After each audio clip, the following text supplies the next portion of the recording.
Good morning. Good morning. We're in Renmark. So we're still in South Australia, but we are on the banks of the Murray River. But we're looking at the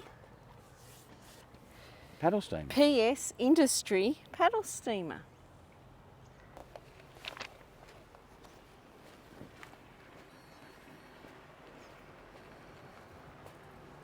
The ladies in there said it only runs once a month because they need volunteer and engineer. They come up from somewhere or other. Oh, okay.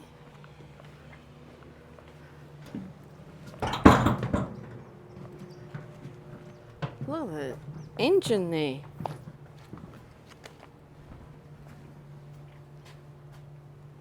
Lots of timber. It's a big boiler. All right, Johnny.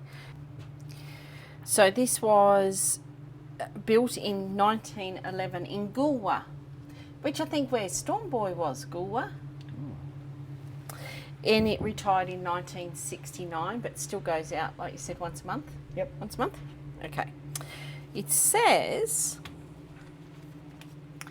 it played a major part in keeping the river open to traffic by removing snags and later in the construction of the locks and weirs. There you So go. there you go. Which way are we going? All right, I'll follow you. You follow me, don't follow me, I'll get lost. You what? I'll get lost. Look at all the wood down there. Pretty cool.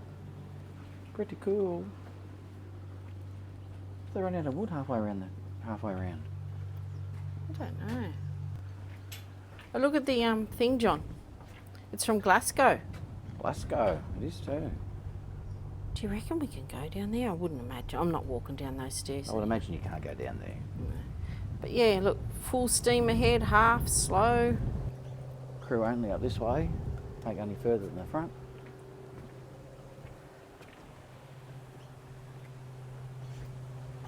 So it used to be its anchor, when they dropped the anchor in, then pulled it back up with that. I don't know if you're going to be able to see this in the camera, but see the tree in the water and there's a black bird. Massive beak on it in that tree.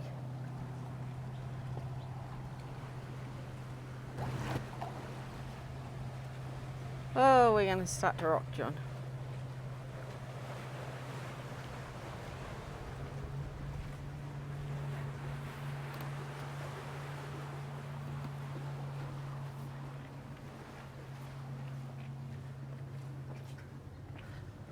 Falling cinders may burn clothes.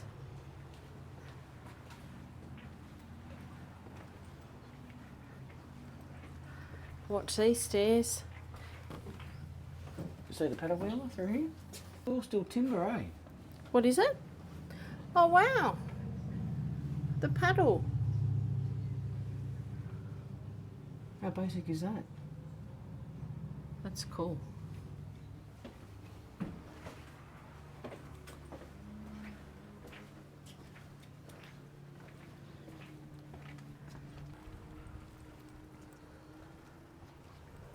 Beware of hot cinders downwind of smokestack.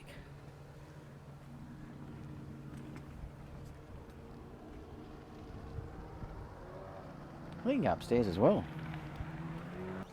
There's the steering wheel.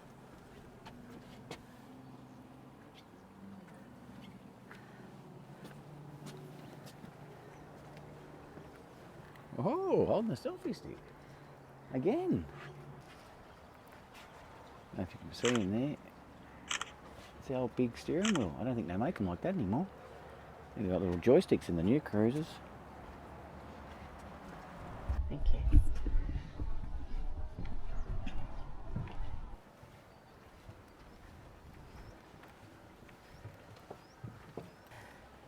Look at these stairs.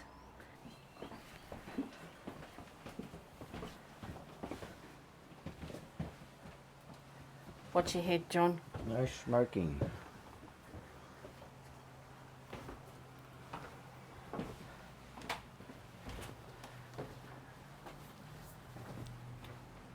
That would be so hot, eh? Imagine it. Just imagine all the engineering that went into that. I don't know. Well, it's pretty basic, but knobs. it's still... Why can't they make things basic like that these days? Make life a lot easier. Okay, so that PS Industry is located behind the Visitor Information Centre, and over here, just up the road, is the Renmark Hotel. Now apparently there's some history inside. What'd you buy? Nothing. Turn it around so we can see the Golden North Quite Vanilla nice, Cup. but you've got to pretty much take it out like that, need it, because it's hard as a rock. But Oh, right. it's nice. Alright. I'm happy when I'm eating ice cream. Yeah, that's true. He's at his happiest when he's got ice cream.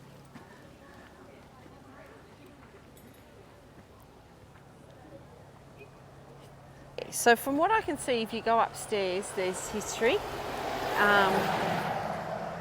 what? If you go upstairs, there's some history in here. So we'll go find out. Okay, upstairs to museum is where we're going. House guests only. That's right, we'll park there. Well, the lady at the counter didn't stop us, but geez, it smells nice in this hotel. Here we go, museum.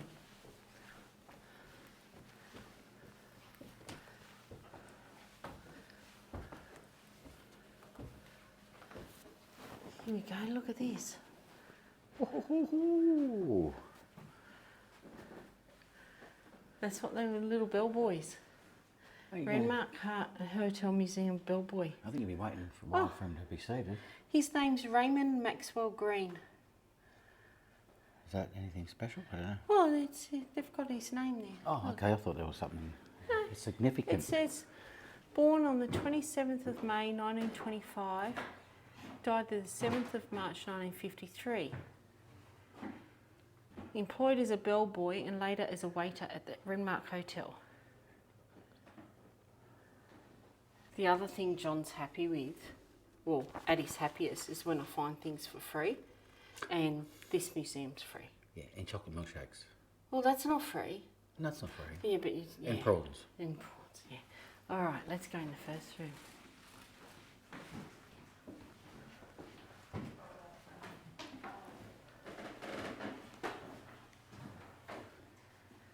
Do you know, the only time I ever heard my mum swear was when she got her fingers caught in the ringers. Well, you did. You boiled your clothes up in that, Yeah. and then you wrung them through that to dry them, and then you hung them on the clothesline. Well, Mum used to wash them in that, and then this would be pointed towards the sink, so she'd take them out of here, squeeze the soapy water out of it, and it would go into the sink of water.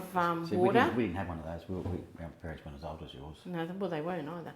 So it went into the sink of clean water to get the soap out, and then it would get ringed through the ringer again to wring it out, and then it would go on the line. To wring it out. To wring it out. This old sign, I love that sign. Pop it in the comments below. Do you remember the old ringer washing machines? They made your clothes so clean. All right, what's in the next room? It's very...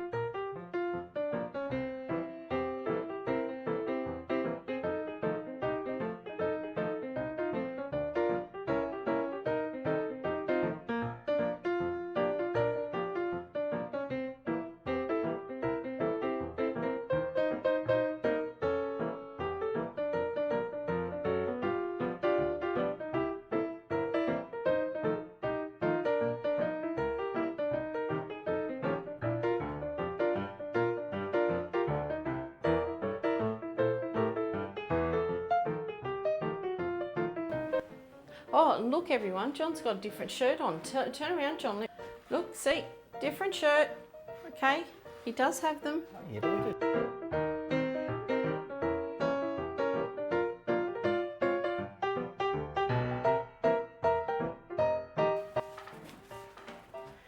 These tub chairs, table and large glass doors were in the Renmark Hotel from the 1930s as per the photo on the wall.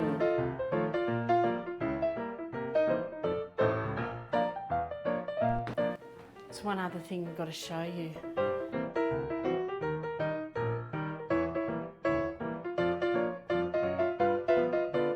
So he probably would have brought up room service and stuff. And he's all the the bags. luggage, All the yeah. bags are in there. Yeah. So it says he's the hall porter, and his name was Kevin Desmond Bruce, and he was 14 years old. His first job was as a hall porter at the Renmark Hotel in 1935. Okay, well that was pretty cool. All right, John. Yep. We're going to go to the Renmark Club.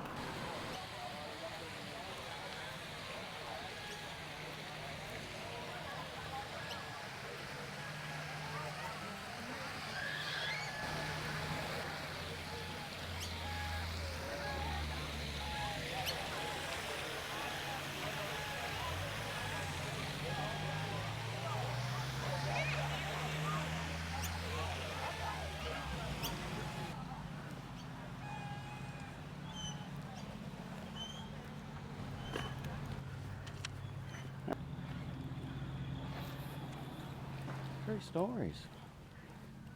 Wouldn't be a houseboat. No, it's a... No, it's the Murray River Queen. My mum and dad went on that. I think. I'm pretty sure they did. There's the paddles in there, John. Yeah. Yeah, I'm sure this is what mum and dad had a holiday on. Oh, they went actually on for a holiday. Yeah.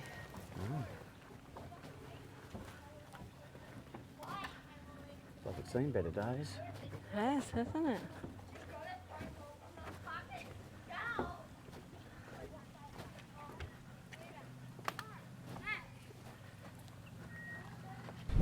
So we're going to go to the Renmark Hotel, no, Club Renmark, something like that, for lunch on the water. But their menus were quite expensive for lunch. Like, we're looking at $30 each. And we don't do that for just lunch. For fish and chips. Yeah. Like, really? Buy some fish and chips and go back up to the park to eat it.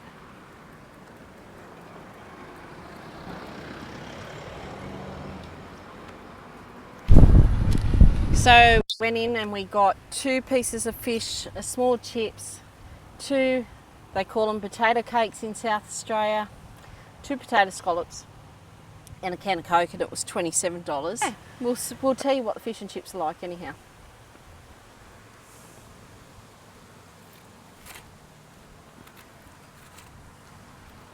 Okay. So far John's had some fish.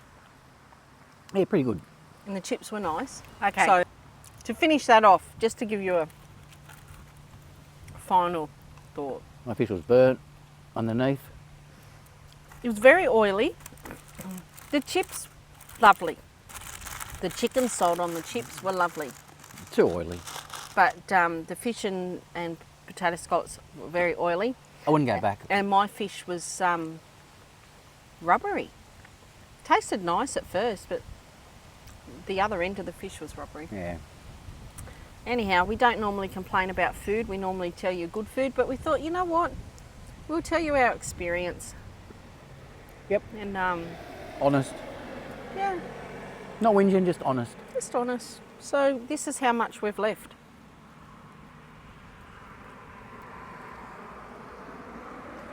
And we don't normally leave food because it costs money. Oops. Oh, sorry. I thought you were filming down there. It's all right. Okay, we're going to go and explore some more of Renmark. I like Renmark as a town. Renmark's nice. I like South Australia actually. Just like it as a whole. It's a nice And I wasn't place. expecting that. Okay.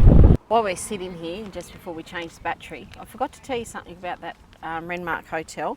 It used to be called the Renmark Community Hotel, and now it's known as the Renmark Hotel. It was known to be the first community hotel in the British Empire. It was established in 1897 and achieved instant fame by putting some 13 illegal sly grog shops out of business. Wow. It was heritage listed in 1996, and all profits from the hotel are directed to the community. Pretty good. So there you go.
So we've come across an old suspension bridge, and we've come to a town called Paringa, and there's some silo art here. It's drawn inside a person's head. Okay, there's actually 4, so I've got to go around the back. So this one here was Charles Chaffey. This is Captain Pearl Wallace, Sister Balfour Ogilvy, and this silhouette signifies the first community inhabitants. Look at the fish. So it says number 1 is about David Jones or Possum and Charles Chaffey. Number 2 is of PS Industry and Captain Pearl Wallace. Number 3 tells the story of Sister Elaine Balfour Ogilvy and the houseboat industry, and number 4 of the community history and the Murray Cot. So, and this is about a man called Possum.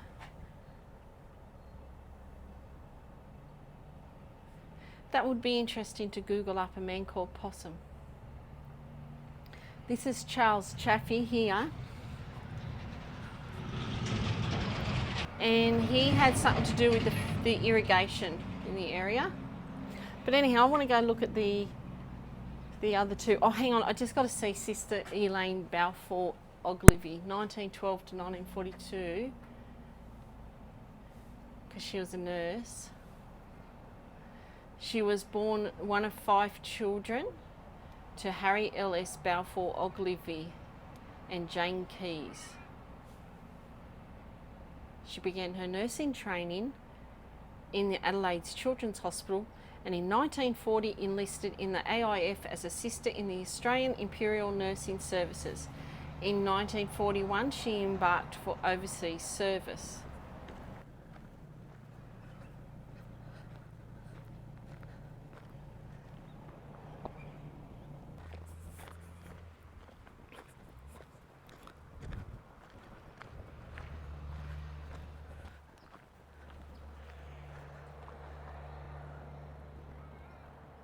That's pretty good. Alright, next door to this is a museum, the Paringa Museum. We're not going to go in there because John and I are museumed out, but it's free.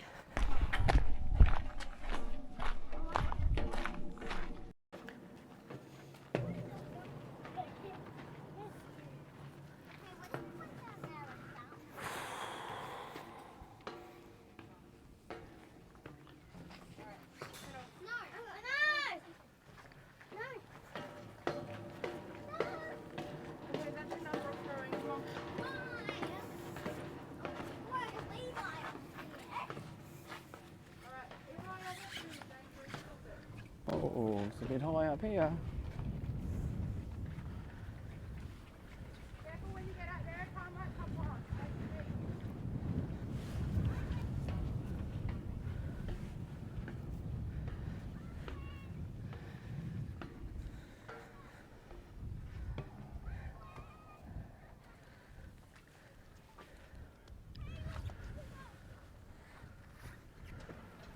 Up a long way.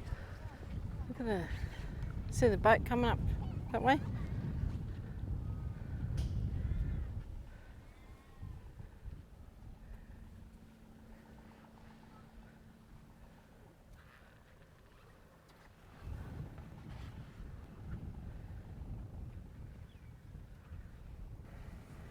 can't remember what this lookout was called. Murtho Forest Lookout. So you had to come up, head in lookout. And you're looking all the way up the Murray River and down the Murray River. All these limestone cliffs.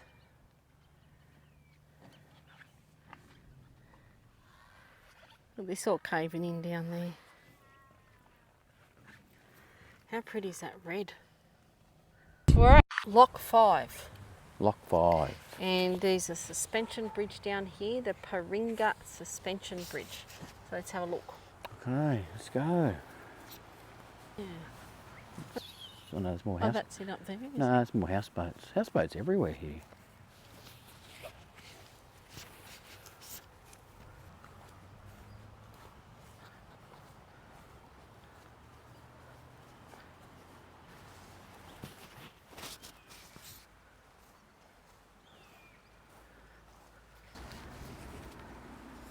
All right, Johnny. This suspension bridge is only one in 4 suspension bridges still spanning the Murray River. It opened in 1927, and this bridge gets raised twice a day at 9:30 and 2:30 to let the boats go through. Yeah, this is the Burt Dix Park. So there's a lock here, so you can see how the lock works. Lock number 5. I don't know where it is. No, well, we'll have a look.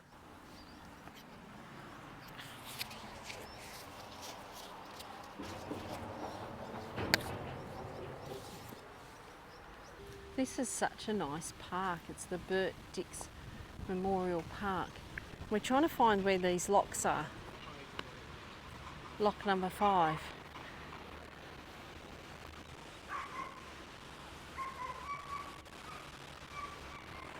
The water is completely rushing down here, so I wonder if this is something to do with it.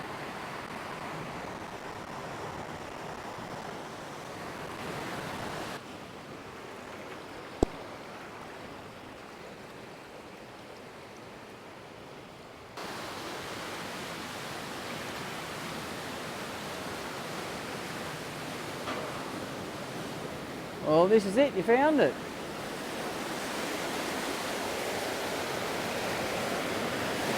You walk over the top of it.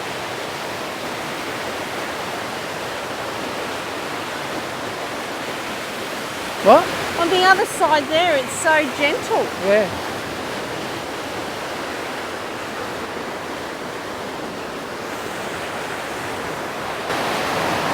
You got some current flowing through there.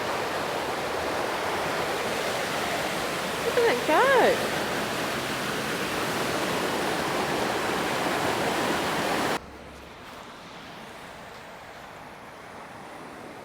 So they've got locks all along here. The mystery of the locks. Why do they have locks all the way down here? Strange. The river's quite full, isn't it? It is very full. Quite a strong current, actually. Yeah. All right, this is the Argo barge. It's renowned to be the largest barge to operate on the Murray River. The Argo was used mainly to pump water into or out of the main river. Wow. Remember we were trying to figure out what a barge was before? Oh yeah, this is a barge. Yeah. It's big.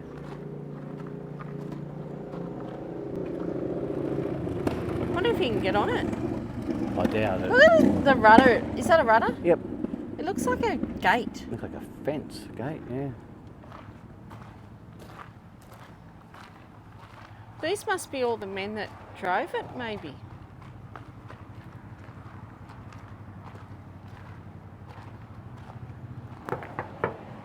No, so, John, these men look like they worked on this barge, restoring it.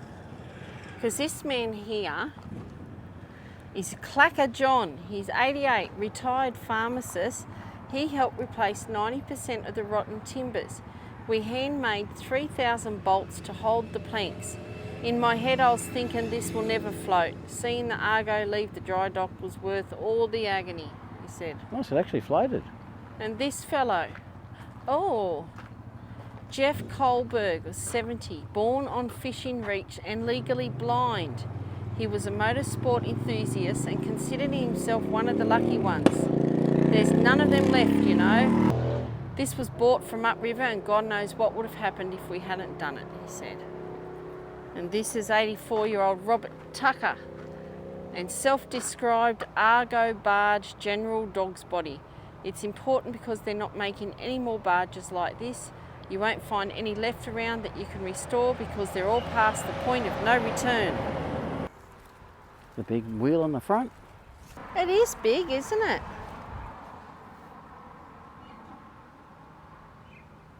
Huge.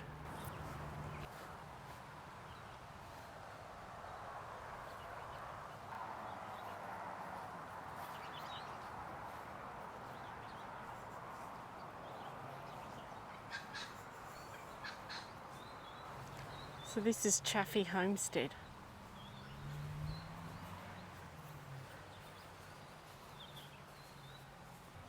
Do you ever buy a block of land or something and you dig through the bush and Pretty cool. finding stuff? This is bloody beautiful here. Nice to see grass again. It is. So they're all olive trees, John. Oh, olive trees. Yep. Ooh. And this place is called Olivewood. Actually, I like those trees. They look nice. Like a nice bushy tree. They're a nice tree. They don't grow aren't they? too big.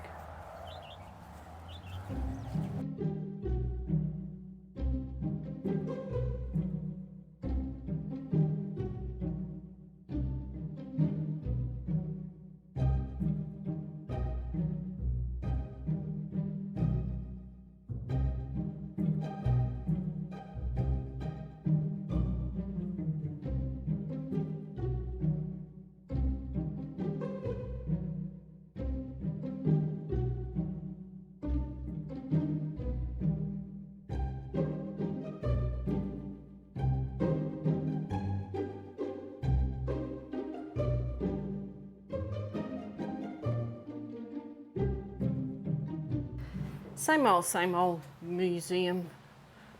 Yeah, everything's the same after a while.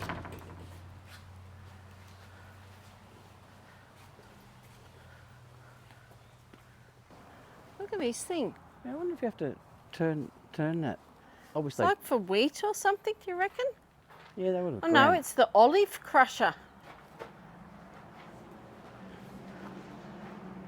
Replica of the one installed on site by the Chaffey Brothers in the 1890s. An olive crusher. Must have had donkeys or something. Oh, horses or something pulling more that. than that. Those big Clydesdales. Forgot to tell you something. John's just gone to pay for the petrol, but that Olivewood that we've just been to, the home of the Chaffey Brothers, and they were founders of Australia's first irrigation settlement in Renmark in 1887. Now, so we're in Renmark, and oh, you got to get your good side. Oh my god! Look at my good side. This is my good side. All right. We're in Renmark and we're on a houseboat. Well, houseboat sitting, sort of, kind of. Yeah, yeah. So we're on the Murray River. well, we're on the Rail Creek, I think, which Is this the Murray joins them. I think the Murray River's just there, or it's just Is there there. a stop sign where it meets or what? I don't know. I Depot don't know sign? how it works. Traffic lights? I don't know. Not sure how it works, to be You really honest. don't know the answers to many things lately, do you? No, I don't. I really don't. You need to Google it. But anyhow, Mr. look at Meerkat this. woman. Look at this. You wouldn't believe on a houseboat there's a beautiful fern here And they've got a lemon tree. and a lemon tree over there. We've got heaps of trees. And This- we've got the sunshade up because that sun is This is- hot. Very, very relaxing. We should look into maybe buying a houseboat. It's so relaxing just hanging out here. We've got the caravan parked out the front, Yeah. and demisters, not demisters, misters Misters. going to cool us off. And there's your So Murray. there's upstairs and downstairs. And there's a bed in there that we can sleep on if we want it. Yeah, But we decided just to sleep in the caravan because, you know, it's all more, our stuff's there. yeah, and it's just more comfortable for us. But Yeah. you can, yeah, we're quite welcome to sleep in there. And downstairs is their accommodation with their kitchen, lounge room, dining room. So we met the owners, David and Sue, on our travels when we were at Greenock, and they kindly Shout out offered to us. David and Sue. Thank you, guys. They said to us, "Go and stay on our houseboat," you know, and And we really did know them from Bar of Soap, I didn't know they took a chance liking us, They- didn't they? we? Are one of the nicest couples I think we've ever I met. think so. I think so. And yeah, and David, like both of them were like, hang out on the deck, like of an afternoon, get out of the heat. I've got a new Weber. Just use the barbecue. Use whatever you want. Have a swim in the river. Now, okay, so I was told that there's no sharks, no crocodiles, no irriganges. It is dirty water in the river, I reckon you should go for a swim. and John keeps telling me, because we grew up in southwest Sydney, where the Georges River is, and there's sharks in the Georges River. Yeah, because it's salt water in places. And so John's put the fear of God into me again and telling me that it's possible that there's sharks in there. Now, even though David and Sue said there's been no sharks, John keeps saying, you never know when there's sharks. And so I've put my feet in the water. You got them back, didn't you? Yeah, but... I reckon you should go for a swim. Yeah. I reckon you should even swim to the other side and back. Maybe $5. No. $10. $100. So I'm not going in. 2 weeks? I'll dump the toilet and wash up and I'll do everything for a week. No. Just over there. It's not far. You can do it. You used to swim all the time. I'll show you around the boat soon. It's pretty cool. Yeah. It's lovely. I think I'm ready to bloody fall asleep, actually. You can easily you get the fall ski asleep. boats going up and down, which is good to watch. Yep, jet skis. And then the boat, the houseboat goes like that. John goes all dizzy. I went to, I'm getting so dizzy lately, eh? Oh my God, every time I stand up, I was like, oh. So when the boats come and the ripples of the water, he's like, oh my God, I'm dizzy. But my fishing line is all gone brittle, and it's, as soon as you go to tie a knot in, it just snaps. No fishing for Murray cod.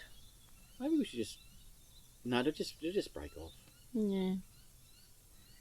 Anyhow. Show 'em around. We'll just relax more.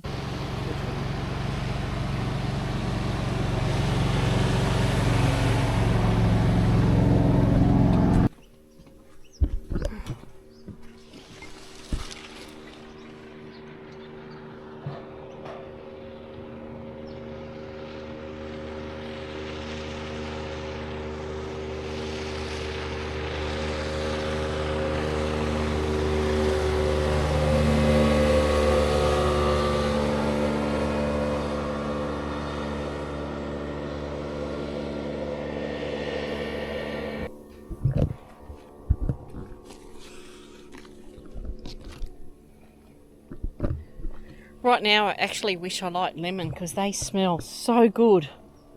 Oh.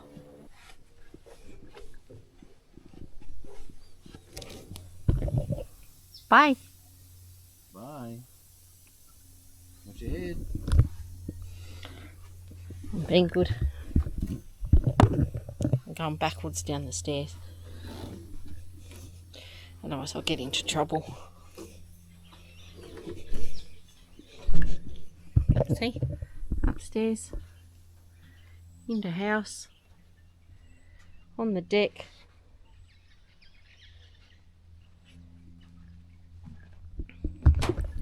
Gonna walk up this way.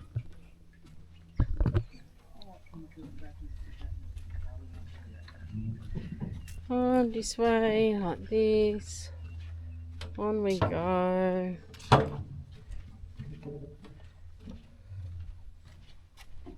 And look at this. Oh, big lizard. Okay.